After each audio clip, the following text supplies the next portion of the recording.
It is an unprecedented election in multiple ways, from voter turnout to now legal issues that we're having, and it may be days and days before we actually know what the final outcome is. Joining me now to talk about this is the national spokesman for AMAC, Bobby Charles. Bobby, I appreciate you coming on. I want to talk big picture for a moment here.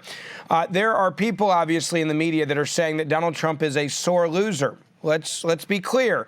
The president has an obligation, a right, and a duty to all American voters to make sure that this vote is done the correct way.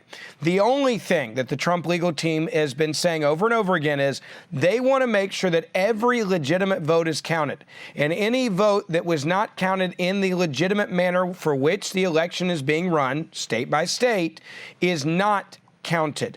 I have no idea why the media would be against this, except I think they're afraid that maybe a lot of votes could be thrown out in some certain states that are extremely important. Your thoughts?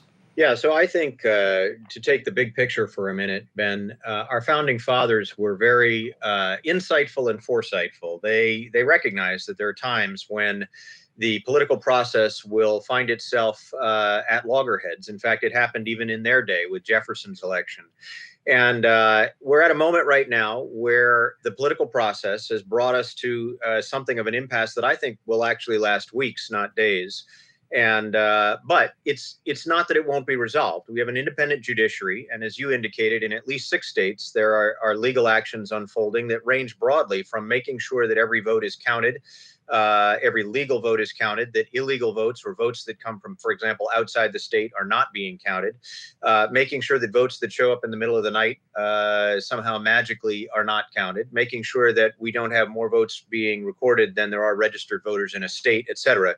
The way that this will unfold is that there are individual state processes for double checking, triple checking what is being done. And then ultimately there are appeals directly to the federal judiciary and up to the Supreme Court to identify whether or not there are systemic problems, constitutional problems with the way things unfold. I want to just add a note of hope together with realism. Let me say, obviously, we don't know yet where this will all come out, but I see multiple ways that the current president, Trump, could prevail in this situation, and we're just going to have to wait and see how that unfolds. I also want to say that... Well, let me jump in here real quick, because there's something that you mentioned a moment ago, and that was about voters, making sure that voters didn't vote in a state for which they no longer live. And that goes back to 2 states that are so important, Arizona and Nevada. We do know that there are legitimate concerns and red flags that have been thrown up where there are hospitality workers, many who are laid off due to COVID-19 at casinos and resorts in Nevada and in Arizona that went back to other states, right, even maybe switching states from Arizona to Nevada, who then voted in an election which they were not eligible to vote in.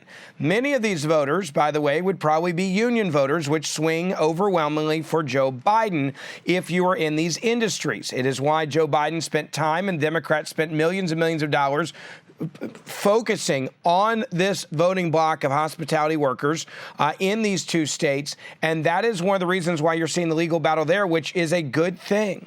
Yeah, so let me add an additional layer of understanding, and you're exactly right, Ben, in how you just described it.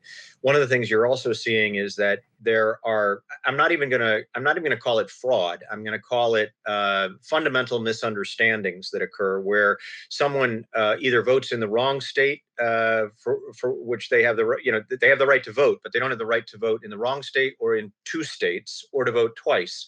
And I think another thing that's happening in this election cycle, which you're going to see in multiple states, I believe, is that you're going to find that people looked for an insurance policy. They sent in an absentee ballot or a mail-in ballot, or they were canvassed and their ballots were harvested. And then all of a sudden they were worried. And so they went and they voted on the day of again. And I think one of the things you're going to find is that there are ballots thrown out. And that's probably why in places like Wisconsin, you end up with more votes recorded than there are registered voters, because people were worried. And, sometimes software picks that up and sometimes it doesn't. Let me add 2 other very short points. One is that we elect people to do good things. We also elect people to prevent bad things from happening. And one of the good news stories out of this is that the United States Senate, with wins by Collins and others flipping a couple of races, one of the things we think pretty clearly now is that we will have control, the Republicans will have control of the Senate by maybe 53, 54. If that happens, what we will not see, therefore, is court packing. We will not see a lot of the bad things, even if Biden were to prevail.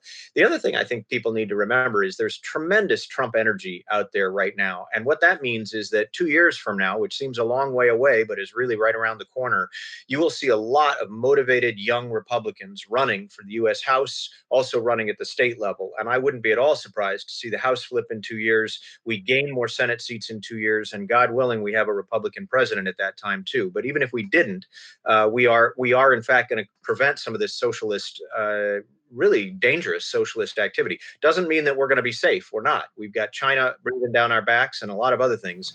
But I try to be a combination of hopeful and realistic, and I know that's what if there's any takeaway for me, and quickly in about 20 seconds, I want your reaction.